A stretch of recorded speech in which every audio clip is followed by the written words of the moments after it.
4 o'clock in the morning. The city that never sleeps had finally, just for a moment, closed its eyes. New York, in that fragile breath between midnight and morning, was silent, like it was holding itself still. High up in Manhattan's St. Jude Memorial Hospital, fluorescent lights cast their sterile glow across long, empty corridors. Gone were the hurried footsteps of the day. Only the soft roll of rubber wheels and the quiet exhale of night workers remained. Ava Mirov pushed her cleaning cart with practiced rhythm. Dressed in her standard Navy uniform, her auburn brown hair tied neatly in a bun, she moved like she belonged to the walls themselves. One hand held a checklist, the other gripped a disinfectant bottle. She drifted down the hallway unnoticed. She was used to that. Ava didn't need a spotlight. She lived in her own world, the world of linoleum floors, antiseptic scents, and the soft beeping of cardiac monitors. As an immigrant, she had long learned what it meant to be invisible among people. But here, in the quiet stillness before dawn, she felt safe. Room 703 was always her final stop before sunrise. She opened the door gently and stepped into the VIP suite. The curtains were drawn and the room was bathed in a soft, artificial twilight. The quiet was absolute, broken only by the rhythmic sound of machines. On the bed lay Ethan Callahan, the man who had once shaken up the hospitality industry before a car crash left him comatose 4 months ago. Before the accident, Ethan Callahan's name was splashed across headlines. Young billionaire reshapes global hospitality, the sweet king. But in this room, he was just a still body surrounded by wires and monitors. And Ava was the only one who spoke to him every day. She didn't know why she did it. Maybe it was instinct. Maybe it was kindness. Maybe, like she often told herself, it was because she needed someone to talk to. She moved quietly through her tasks, changing linens, wiping surfaces, rearranging the fresh flowers the hospital replaced weekly. As she cleaned the nightstand, she murmured, "Good morning, Mr. Callahan. Looks like it's going to be cold today. I forgot my coat, but at least the coffee was hot." No response, just silence. Familiar, expected. "Boris shredded the armchair again last night," she added with a soft laugh. "I was late feeding him. That chair won't survive the winter, I'm telling you." Ava didn't know if Ethan could hear her, but she hoped, believed maybe, that somewhere in his quiet, there was still a part of him listening. She always ended her visit the same way, with a lullaby. Just a verse, sometimes two. A melody her grandmother used to sing when sleep refused to come. Soft, sad, and distant, like a story whispered across oceans.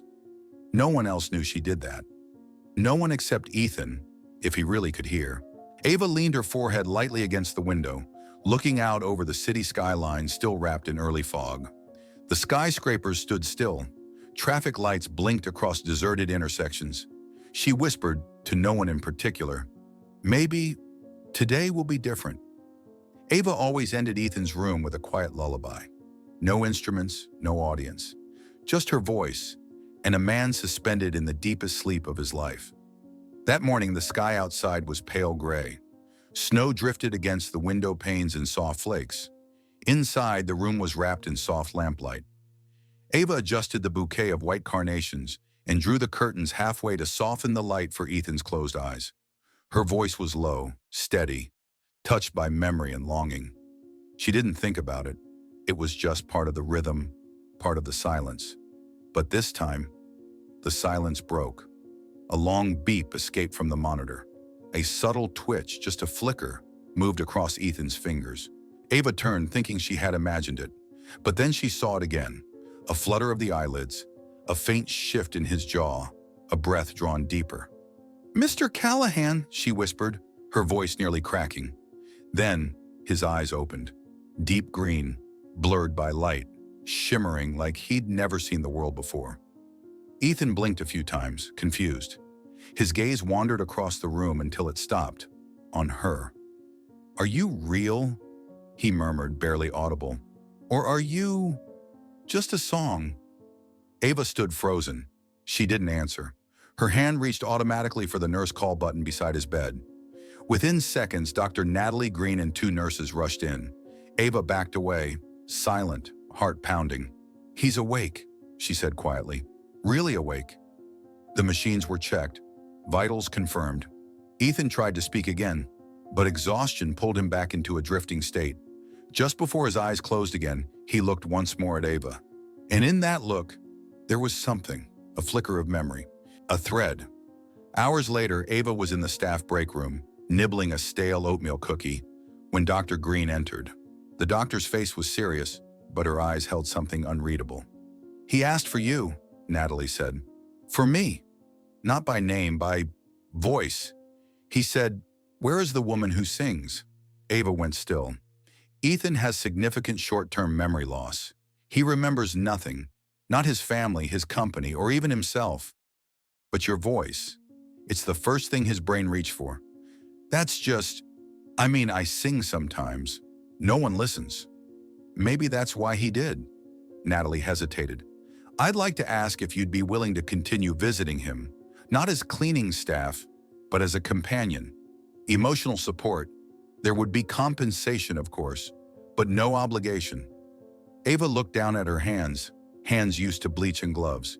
She had never imagined entering anyone's life like this. But she remembered those eyes. That hoarse question, "Are you just a song?" She nodded slowly. I'll go back." Ava returned to room 703 the next morning, this time without her cleaning cart. She carried a small notebook in one hand, wore a long ash-gray coat, and let her hair fall gently across her shoulders. She wasn't the janitor in blue scrubs today, not in this role. She paused outside the door. The nurse gave her a brief nod. "He's awake and calm. You can go in." Ava knocked softly. A raspy but clear voice called from inside. "Come in." She entered and noticed the difference immediately. The curtains were drawn open, sunlight spilling across the polished floor. Ethan Callahan, now propped up on pillows in a hospital gown, sat looking out the window, contemplative. He turned at the sound of her footsteps. When he saw her, a flicker of something, relief, recognition, passed across his eyes. "It's you," he said, almost as if confirming it to himself. The voice. Ava offered a hesitant smile. "I'm Ava Mirov. Nice to meet the recently awakened." Ethan raised an eyebrow. "And I'm Ethan, or so they tell me." "You don't remember anything?" "Not a thing," he sighed, glancing toward the wall. "Feels like I missed an entire life. And your voice, it's the only thing that made waking up not terrifying." She pulled a chair closer to the bed, keeping a respectful distance. "I tend to hum when I work. No one ever listens, so I thought no one would mind." "Quite the opposite. Yesterday while you sang, I thought I was dreaming, but it was the only part that felt real." Ava didn't know what to say. A part of her felt seen for the first time in years, but another part hesitated.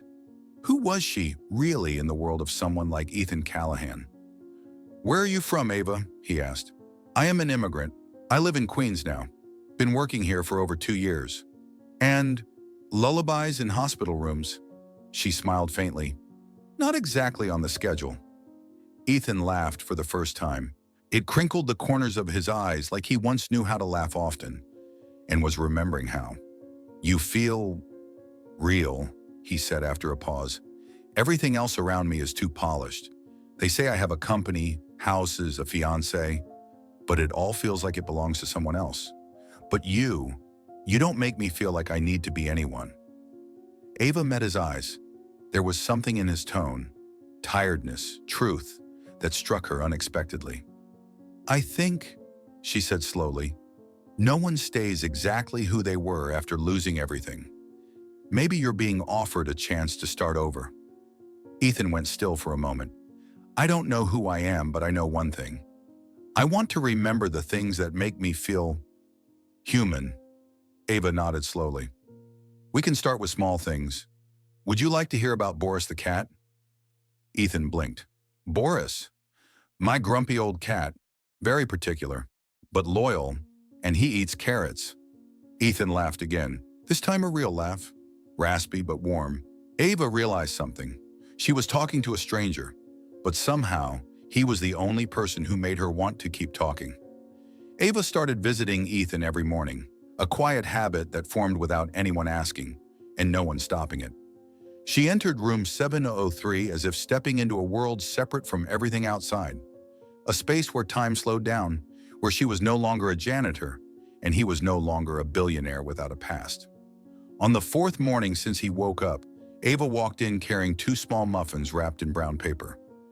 Ethan was sitting up, reading printed headlines from a tablet, his brow furrowed, like he was trying to decipher a world that once belonged to him. "Trying to catch up with the world?" she asked, her voice soft, careful not to disturb the peace. "Yeah," he replied. "Turns out I used to be incredibly busy and not particularly well-liked." Ava laughed. "Well, at least you've got a sense of humor now. Or maybe I just grew one overnight," he said with a grin, one that had become a regular visitor each morning. She sat in the chair beside his bed, unwrapped the muffins and handed him one. "Banana walnut," she said. "Good for people rediscovering themselves." After a few bites of quiet, he asked, "What did you want to be when you were a kid?" Ava paused, then smiled. "A musician. I thought I'd wear a long gown, sit at a grand piano under golden light, and play on stage. But real life doesn't always come with a soundtrack." "You still have music," he said gently. "I'm living proof." She stilled for a moment, then said softly, "You're the first one who ever heard it." Ethan looked at her with a tenderness that surprised even him. Between them there was no more awkwardness, only a kind of peaceful silence, the kind that didn't need to be filled, just shared. In the mornings that followed, their conversations flowed from one little thing to another. The weather, music, Boris the cat, hospital quirks, and vague thoughts about the future. Ethan began telling stories, not from his life, but invented ones. One morning he said, "If I'm not really Ethan Callahan, maybe I'm a chef in New Orleans. I make gumbo so good, people write sonnets about it." Ava laughed, leaning back in her chair. "I picture you in a chef's hat with a cat-printed apron." "Or," he said dramatically, "I'm a violinist busking in the New York subway. Every song earns me a few coins and a story to tell." "In every version of you," Ava murmured, "you're someone who listens." He didn't respond right away, but his eyes lingered on her, quiet, steady. Gradually, room 703 stopped being a space for recovery. It became something else entirely, a place of connection, a place where a man without memories began finding himself through shared laughter, through small stories, and where a woman who thought she'd always be invisible slowly started to be seen.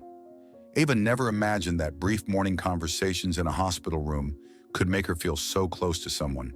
She didn't call it love, she didn't dare, but every time she left room 703, her heart felt lighter, and her steps slowed, like she was walking away from something she had just begun to hold. And then, as in every story that dares to settle into peace, someone from the past arrived, and everything that had begun to feel safe suddenly shifted. The morning began like any other. Ava brought an old book, a worn anthology of Anton Chekhov's short stories, to read aloud to Ethan.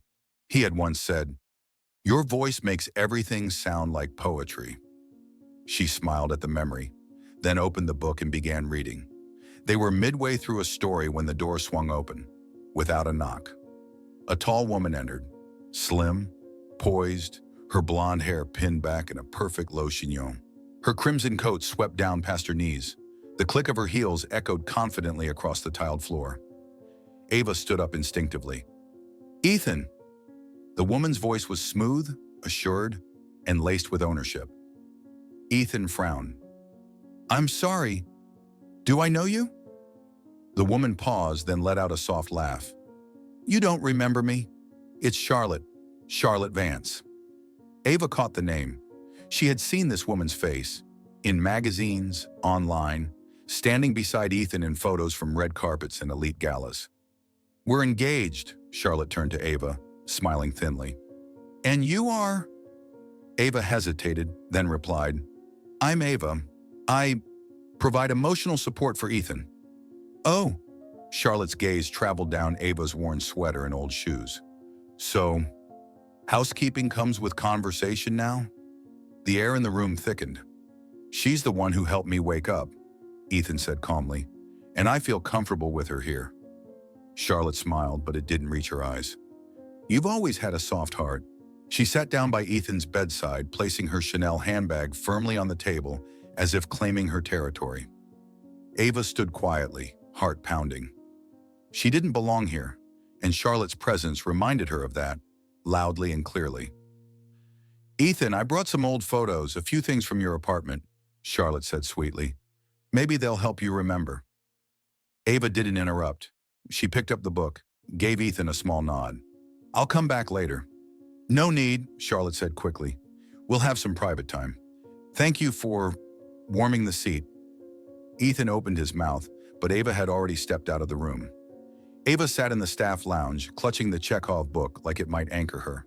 Kendra, her co-worker, walked in and gave her a look. "She's here, huh? Charlotte?" Ava nodded. "She's kind of famous. Back when Ethan was, Ethan, they were a power couple." Ava said nothing. She didn't need to hear more. She felt like a small, flickering light swallowed by a stage full of spotlights. Lost, nameless, and out of place. Ava didn't return to room 703 the next morning, or the morning after that. She passed by the hallway more than once, gripping the mop handle tightly, her ears tuned to the faint beeping from the monitors inside the room that had once felt like her safest place. But she didn't go in. She avoided the nurse's eyes, brushed off Kendra's subtle questions, and pretended she was too busy to stop. Something in Ava had shifted, not because of Ethan, but because of Charlotte. She couldn't deny she had felt something light but deep, like opening a window and letting the morning sun in. But Charlotte's arrival had closed that window, and she realized starkly, painfully, that she didn't belong in that world. The world of silk dresses, confident smiles, boarding school tones, and handbags worth more than her monthly salary. She was just a woman with a mop. And in that room, once filled with quiet connection, she now felt like background noise, forgettable, replaceable. In room 703, Ethan waited. Every morning he opened his eyes expecting to hear something familiar, a soft step, a quiet laugh, a half-hummed lullaby that only one person could deliver. But Ava didn't come. On the third day, he asked the nurse, "Where is she? The woman who reads?" The nurse hesitated. "Ava has morning duties downstairs. She hasn't come in today." Ethan frowned. "Did I do something wrong?" "No," the nurse said with a gentle smile. "She's probably just busy." But Ethan didn't believe it. He remembered Ava's eyes when Charlotte entered, the silence when she left, and the strange emptiness in the room now that she was gone. Everyone else around him was trying to help him recover the past, but Ava had been the only one who made him feel like the present was worth starting from. Now she was avoiding him, and somehow that confused him more than all the memories he had lost. Ava knew she was running, but for the first time in years, she was afraid of her own feelings, afraid that she had gotten too close to something she was never meant to keep. That night, rain fell over New York. Drops slid down the window pane of room 703, catching the faint glow of city lights outside. Ethan lay awake, alone. It wasn't physical pain that kept him up. It was the hollowness growing inside him, like there was something he was meant to remember, needed to remember, but it stayed just out of reach. He closed his eyes. And then, a flash. "Charlotte," he began, his voice calm, "we need to talk." She turned slowly, her gaze sharp but unsurprised. "About the wedding?" she asked, lips curling slightly. "No," he replied. "About stopping." The air shifted. Ethan opened the ring box, but instead of kneeling, he set it gently on the table. "I think we both know," he continued. "We got together for reasons that had nothing to do with love."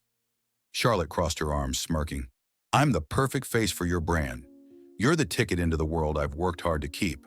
"Exactly," Ethan nodded. "We make a good team, but we're not in love."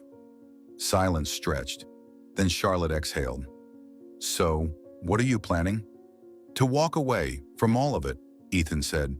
"The press, the shares, the parties where I don't even know what I'm smiling at anymore." "And I'm not part of that plan," she said, more as a fact than a question. "No," Ethan replied softly, "because I won't drag you further into something we both know is empty." Charlotte didn't cry. She didn't argue. She just stood there, as if she had seen the end coming long before he said it. Ethan jolted awake, whether from dream or memory, he didn't know. His heart pounded. The hospital gown clung to his back, soaked with sweat, but this time he wasn't disoriented. He remembered. He remembered the fatigue, the sense that nothing he touched really belonged to him anymore. He remembered looking into the mirror that morning, letting out a long breath and thinking, "Whose life am I living?"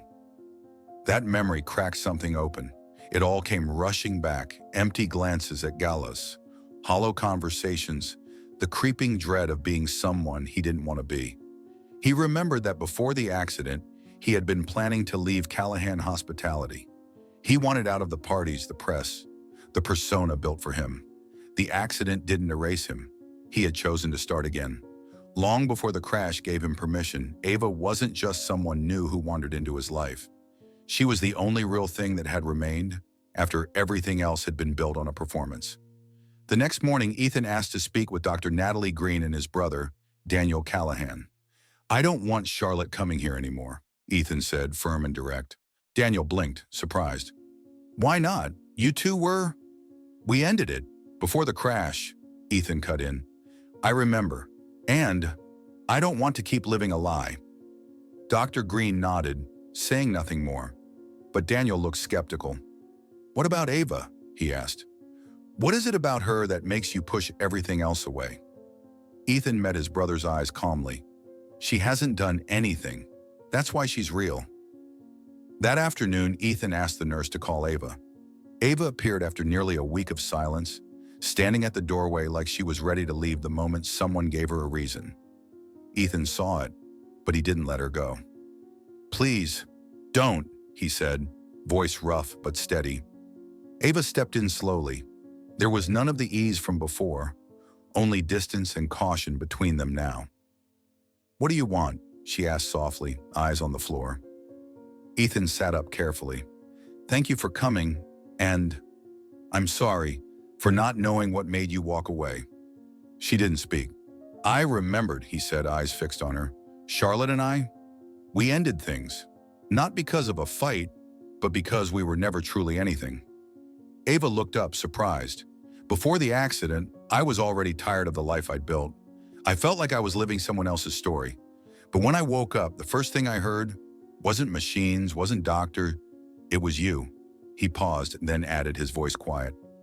"When I woke up, it wasn't the hospital I noticed first, it was your voice." Ava said nothing, but her eyes shimmered. "I know this might not make sense," Ethan continued, "but you made me feel safe. Not because you tried, but because you didn't try at all." Ava swallowed, then murmured, "You're the first person who ever made me feel seen.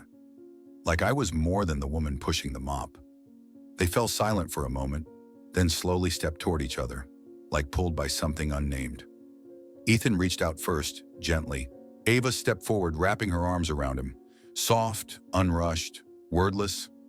Just two people, both a little lost, finding something honest in the only thing that hadn't been taken from them. Real feeling.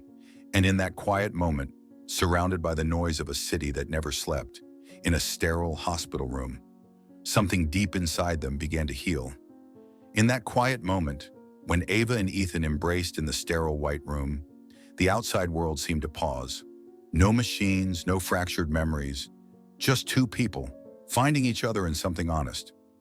But the world never stays still.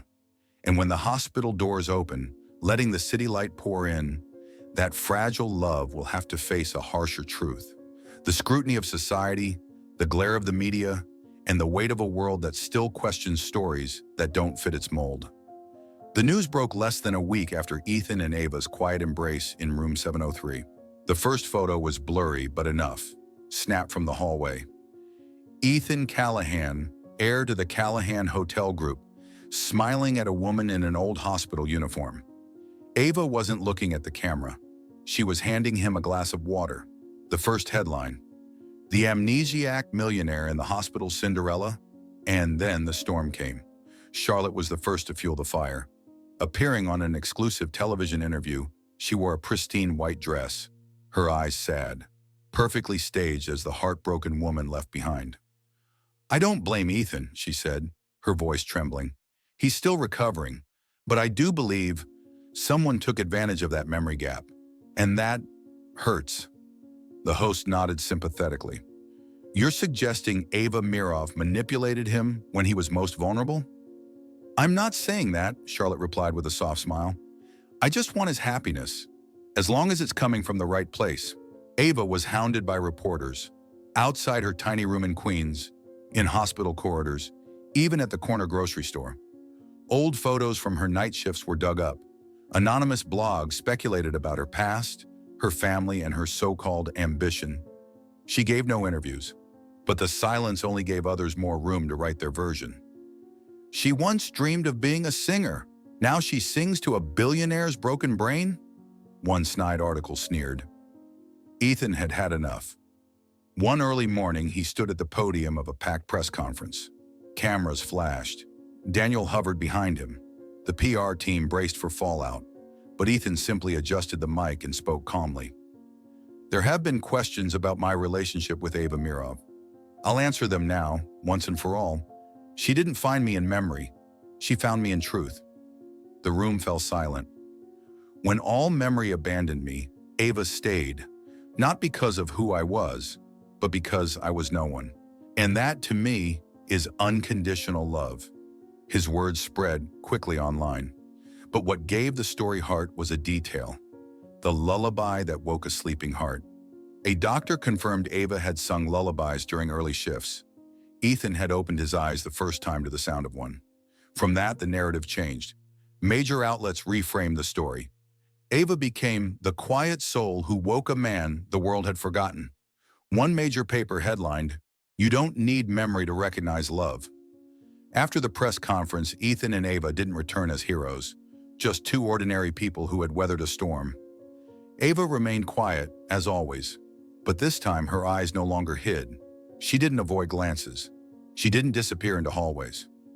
One early morning, Ethan asked Ava to come to the Callahan Group headquarters, for the first time, as more than a janitor. The office was spacious, its windows opening to the Manhattan skyline. But Ethan stood beside a simple wooden table. No assistants, no executives. "I want to build something that matters," he said, handing her a document. "A foundation called Awaken, for coma patients and the silent heroes who stand by them, like you stood by me." Ava glanced over the pages. Goals, budgets, mission statements. It all tied to something she understood more deeply than anyone. "You want me to run it?" she asked, eyes wide. "No," Ethan smiled. "I want you to start it, like you started me." Ava nodded slowly, overcome with something more than gratitude. For the first time, she didn't feel like she was living in someone else's story. A week later, on a crisp Saturday afternoon, Ethan invited Ava to Central Park. No security, no media, just the two of them, and a street band playing beneath the old stone bridge. Ava recognized the first melody. It was the same she used to hum by his bedside. She turned to Ethan, eyes wide.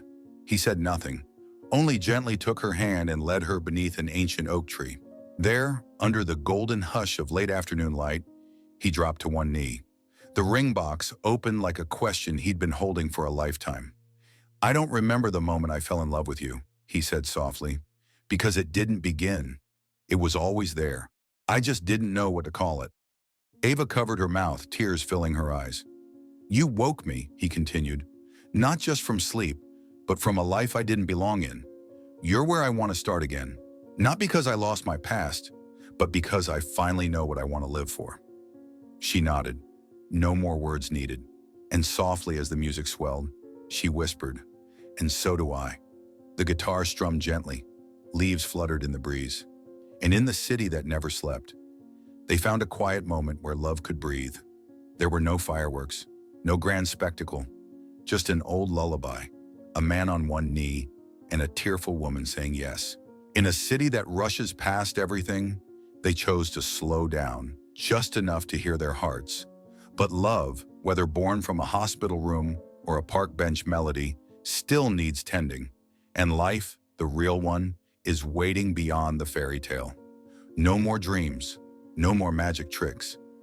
Just a life worth waking up to. 3 years later, the house sat quietly near the Long Island shore. Not a white mansion, not a glassy penthouse, just a home, quiet enough to hear the wind and warm enough to know every morning that this was where they belonged. In the garden, a little girl with soft brown curls chased butterflies. Her name was Lena, with Ava's eyes and Ethan's unmistakable smile. Ava stepped out with orange juice, calling softly. Lena ran into her arms, small fingers wrapping around her mother's. Ethan came down from the porch, holding a folder. "The foundation just got approval to expand to Seattle," he said, kissing Ava's forehead. "You ready for another meeting, Executive Director?" Ava laughed and nodded. "As long as you're cooking dinner tonight." They both laughed. No cameras, no headlines. Just real life, and a love strong enough to hold it all. The Awakening Voice Foundation had grown into a leading initiative in music therapy for coma patients. Ava led outreach and creative direction. Ethan handled finances and development. Each year, they hosted dozens of events connecting patients, families, and musicians, spaces where sound became a language deeper than words, deeper than silence. And many had awakened, not just through music, but through the feeling inside every note. One late evening, after Lena had fallen asleep, Ethan sat by the old radio set in his study.